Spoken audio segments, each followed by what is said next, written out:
Hello there. Welcome to Be the Boss of Your Money. Today's show is it time for the stock market to remove its mask?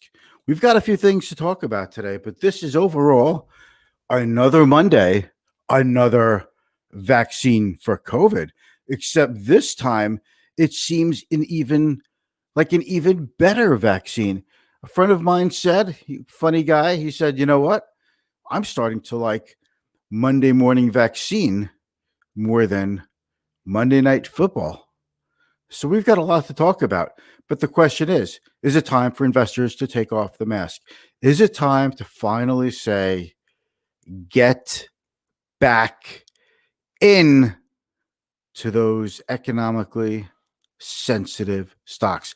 We've been talking about this all week for the last, like every day for the last few weeks. The sector rotation continues out of tech, but it's not as bad as it sounds out of tech. I wouldn't feel bad for the tech stocks right now, but definitely money moving into economically sensitive stocks. So let's roll the intro. We're going to get into this and explain to you a couple of things. And it's a time to once and for all stop fighting this and be a believer. Here we go.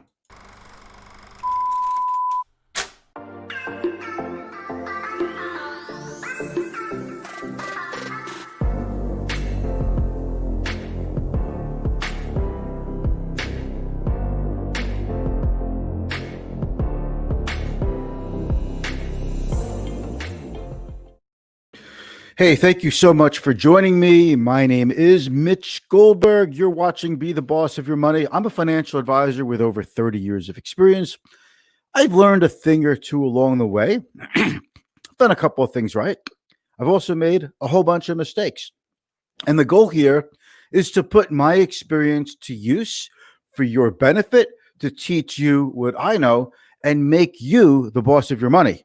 Because it's very easy for your money to become the boss of you.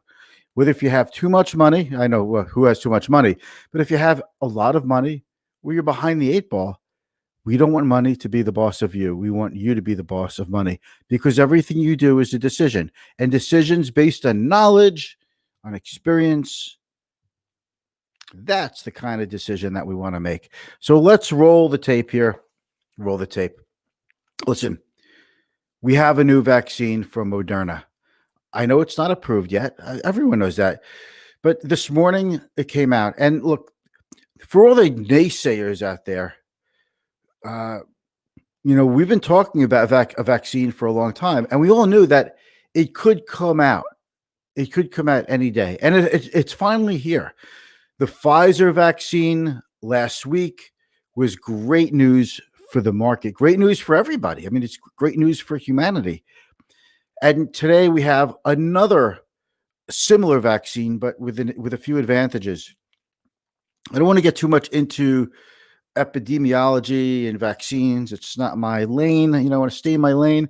But I'll say this: these vaccines are basically clinical trial updates. These are not approvals. It's not like the FDA approve these vaccines. But these companies that are coming out with these vaccines do expect to apply for emergency approval.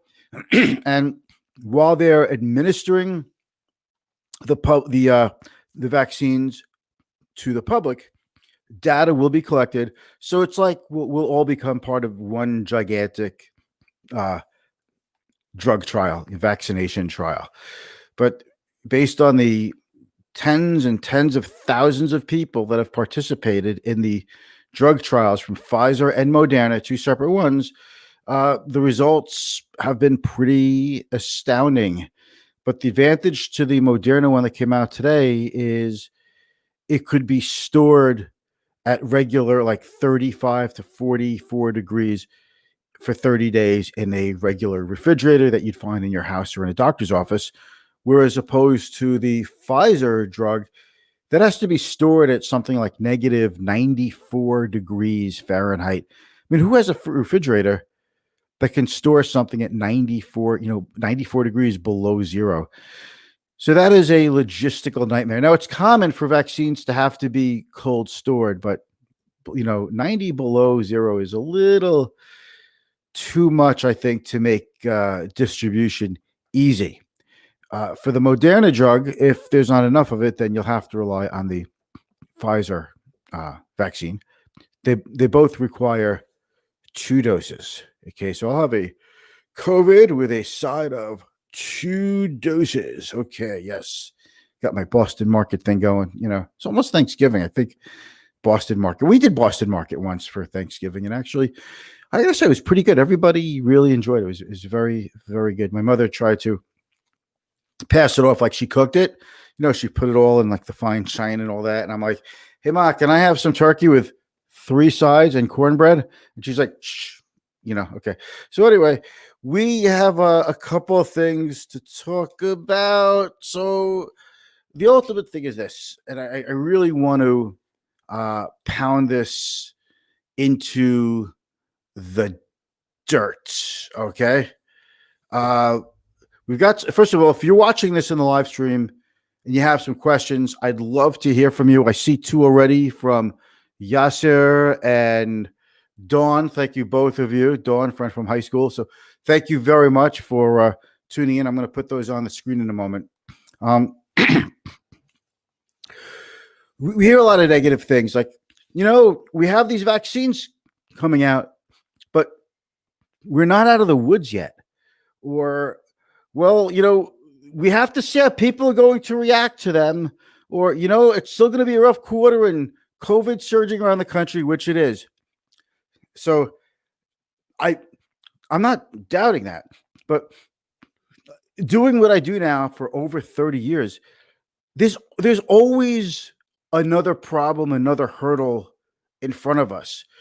The economy is still very weak after the Great Recession. For 3 years, all you heard people say was, the economy is still weak. We still have a housing crisis. We're going to double dip. We're going to triple dip. None of those things happen. There's always something to worry about. And eventually you have to take your shot. That's why I like to make your investing. I'd like you to make your investing decisions based on your own personal finance. So you say, hey, I've got 20 years out, 30 years out. Even if you're retiring in 10 years, some of your money is still going to have a 20 or 30 or even longer time horizon. So there's more than just one time horizon. It's not like you come with an expiration date, right? So there's always something to be worried about. So I see the talking heads saying, oh, but these vaccines, we'll see. We have to see how long they last for. I understand that. There's always something to worry about. But if you're waiting as an investor for an all clear sign, you're never going to invest. And over time, history has shown that by waiting for the all clear sign, it doesn't work. You never get invested. You never make money over the long term. Your money doesn't compound. Or even worse, people wait till things are really good and then they invest. And then the cycle turns, because it always does, and things get bad. And people say, oh, I can't believe I invested at the top. I'm getting out. And then they get at the bottom and they keep getting in at the top. And it's just a vicious cycle that I want you to break. When you invest based on your own personal finance, your risk tolerance, your goals, your time horizon, etc., you're making the correct decision. When you're investing for a vaccine based on election results, based on just a quarterly statistic for the economy, that's hit or miss. That's not a way to invest for the long term. And that's what I always want all of my viewers to take away from this. Let's see who's out there. Okay. Yes, sir. Yes, sir. Yes, sir. You like that? I think I'm really funny today. Greetings from Morocco. We're going to start using the Chinese vaccine in 2 weeks from now. You are. Well, I'd like to know how that goes. And if you will, yes, sir, after you take the vaccine, please come on back and comment, because, I just want to make sure you're okay. Make sure you're still, alive and kicking, and, that the vaccine hasn't, that hasn't caused any problems. Thank you so much for watching. Yes, sir. I really appreciate you being out there for me. Okay. Just want everybody to know, I just had a quick slice of pizza with a lot of crushed red pepper, and it is, I dumped a little too much on, ate a little too fast, and it's in my throat. Oh boy. So here's Dawn, my high school buddy. Not taking it, Mitch, too soon, in my opinion. Some people might not have a choice or feel they should take it, and that's fine, but not me. And you know something? It's your choice, and I respect that, Don, because it is new, and you don't want to find out that like you can grow a third eye or something. So yeah, I think a lot of people want to take a wait and see approach. I've spoken with a couple of doctors about this, and some of them have said the same thing. It's kind of new and it's kind of scary, and you're entitled to feel that way. But I also know you, and you and I are the type of people, we wear our masks when we are indoors. Aside from just in our own home with our own family, we put the masks on. It's tough to get this over the headset, but yeah, look at it. It goes over the headset. Okay. So we wear our masks, we social distance, we're very careful. So yeah, absolutely. By all means, see, I'll take it, and you could see how I do. I'm worried about for the kids, because the kids haven't had their kids yet, so just sort of we'll have a little worries about it. Hope that's okay to say. Yes, right back at you, and that's how I feel. LOL. Water, yes. Drink water. Thank you. Hey, ha ha. Yes, scary. You were just like my number one today, Don. Thank you so much. Thank you, thank you. So I'd love to have like another, by the way, another high school reunion if we could ever get that one together. I missed the last one, and I'm like just kind of bummed, Yeah, I wouldn't. I see what you're saying. I feel I feel pretty strongly about that as well. But the vaccines are game changers. Whether the vaccines have not been tested on youngsters yet, and I think Pfizer or Moderna, one of them said they're going to start testing on them on teens and tweens over the near term. I mean, who signs their kid up for one of those tests? I guess unless your kid is really could have a lot of trouble, maybe immunocompromised, and you really feel that it would be dangerous not to take the vaccine. Okay, so you're like a first timer on the show. Yeah, thank you so much. We get real here, Don. We get real, man. We get real AF. It's like cable TV. You could kind of say a lot of things that you wouldn't say, on regular TV.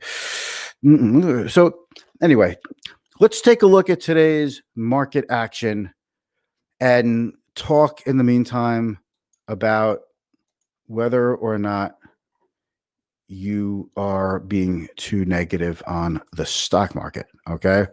So today is another day of records.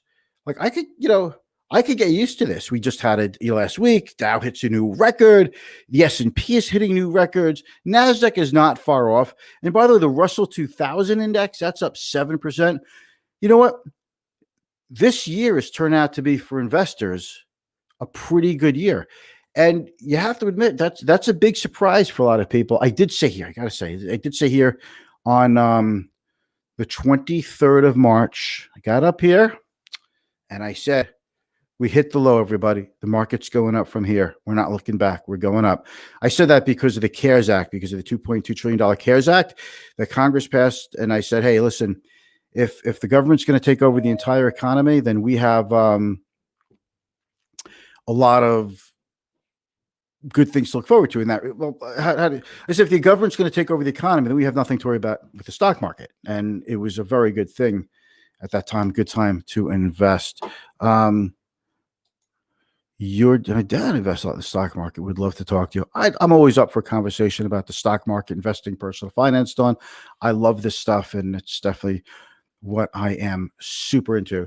So oil is up today. Oil's been on a tear. All right. The major Dow is up 470 points. All right. The 10-year bond, the 10-year treasury yield was a little higher last week, but still it's above 0.9%. We're getting close to that magical 1%. I think that's going to bring buyers into it, though. I want to take a look here.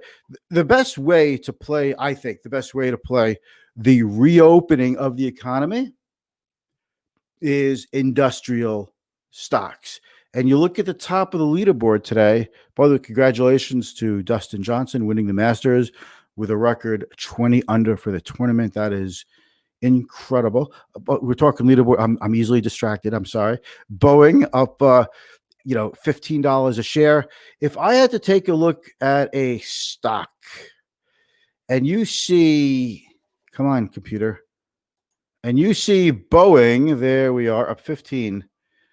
But the stock is still down almost 38% year to date, $114 billion market cap, which is not even that big. And the stock was more than twice as high a little bit over a year ago. They're the number one manufacturer of commercial aircraft in the country. Now, with a lifting of restrictions because of the vaccines over the next 6 to 12, 18 months, and airlines start placing their orders for Boeing aircraft, and Boeing gets their MAX series recertified by the FAA.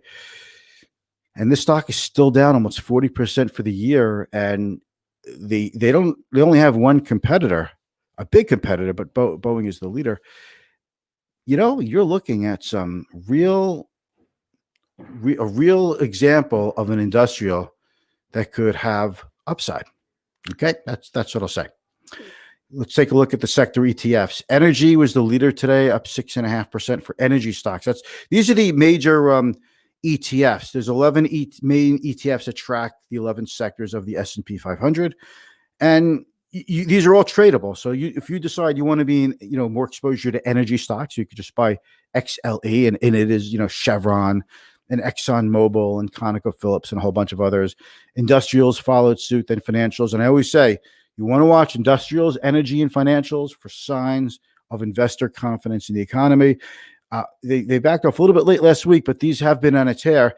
XLI, this one here, the industrials, which has Boeing and other industrial stocks, that it reached a new year high. It's at a high. So there are so many breakouts. The technicals are so darn good for the stock market right now. I think we need to get over some of our fears.